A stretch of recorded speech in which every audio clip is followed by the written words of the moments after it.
Are you ready to turn your idea into a startup? Launching a new venture can seem daunting, but with the right approach, you can navigate the process with confidence. In this video, we'll dive into the 6 essential steps you need to take to go quickly from idea to startup. And to make sure it's not just conceptual gyan, we'll walk through how I personally use these steps to launch my idea. So let's get started. Step 1.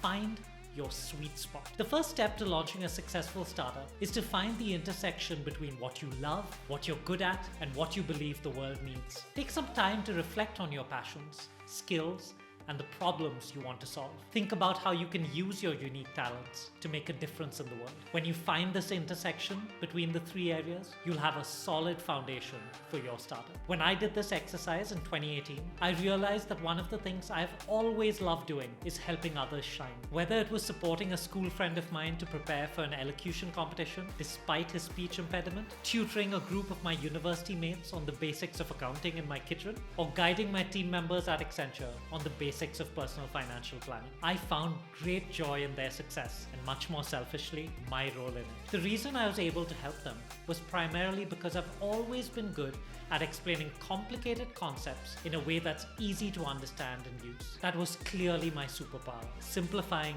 complexity. And in terms of the problem I always wanted to solve, I always remember reading the same headline in the newspaper as a student over and over again. Demographic dividend or demographic disaster, which would basically talk about how India has the largest workforce in the world, but if there weren't enough jobs for them, the country would be in deep trouble. Everyone kept talking about how we had to make young Indians better job seekers, and honestly, it drove me mad.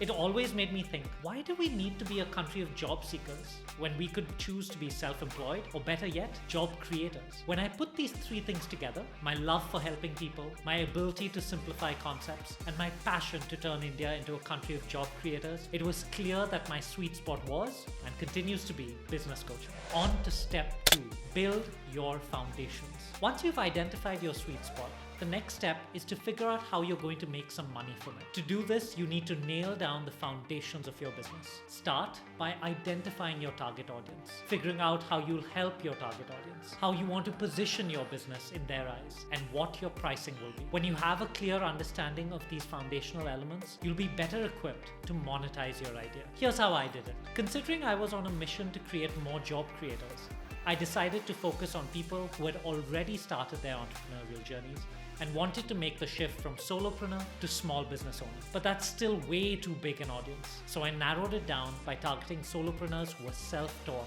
and not from a business background, as I figured they were the ones who needed the most help, or at least the type of help that I could provide. How I would help them was pretty straightforward to begin with. The plan was to get a group of solopreneurs together who I could share my expertise with and who could support each other on the journey. Positioning this was initially quite tricky.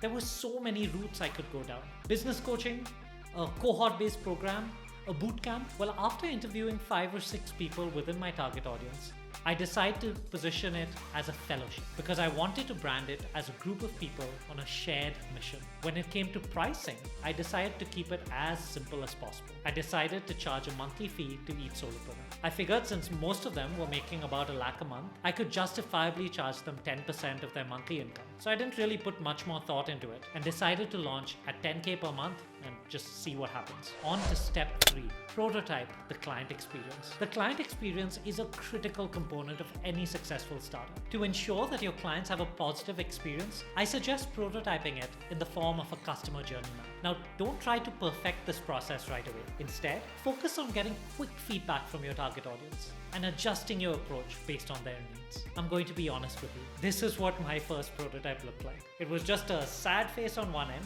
representing the start of their journey with me, and a happy face on the other, representing the end of their journey at the fellowship. The only thing I wanted to figure out in this step was what are the high-level steps of their journey at the fellowship. And here's what I came up with. Sad face, personal welcome, onboarding with a buddy, session 1 business win, and then celebration, reflection, and renewal. That's it. I didn't spend time trying to perfect this and detail it out. I decided to be guided by this high-level journey, run with it, and figure stuff out along the way. Way too many entrepreneurs spend way too much time trying to perfect this instead of just launching.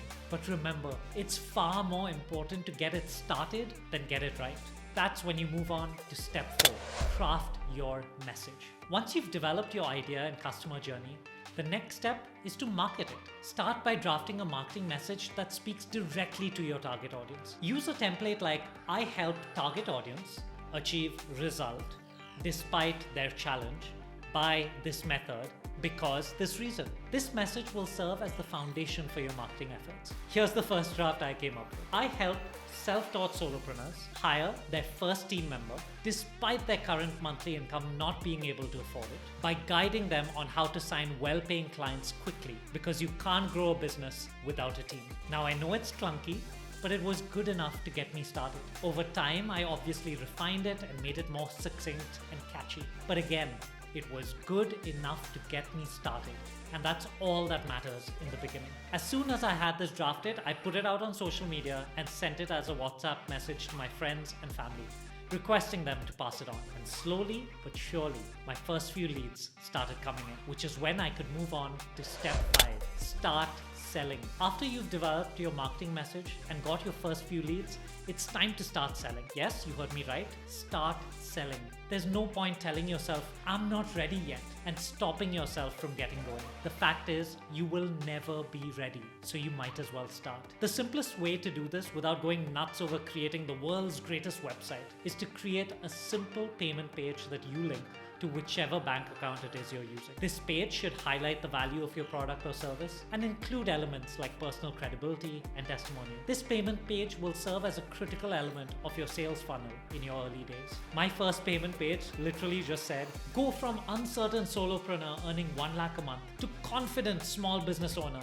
earning more than 2 lakhs a month within 6 months. Hey there, I'm Raashid and I'm going to share my expertise from business school, consulting and design thinking to help you make more money while doing what you love. Here's what others have to say about working with me. And then finally I said, if you sign up for 6 months, instead of 10K a month, it will only be 7.5K a month for you. Again, all of this could be much, much better, but it was good enough. I'd send this payment page across to my leads and get on a call with them to answer any questions they might have had before signing up. And after a bunch of rejections, I signed my first client, and then my second, and then my third. Finally, step 6. Experiment and improve. The key to launching a successful startup is to experiment, get feedback, and continually improve. Gather feedback, adjust your approach, and keep pushing forward. With persistence and hard work, you can turn your idea into a successful startup.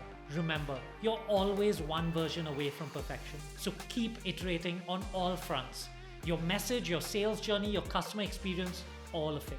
Launching a startup can seem overwhelming, but it really doesn't have to be. By following these 6 steps, you can turn your idea into a thriving business just the way I did. Remember to focus on the intersection between what you love, what you're good at, and what the world needs. Nail down those foundational elements of your business. Develop a marketing message and a simple sales funnel.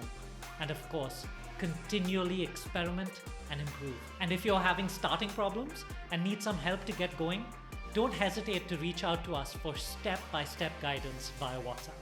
I'll look forward to seeing you there.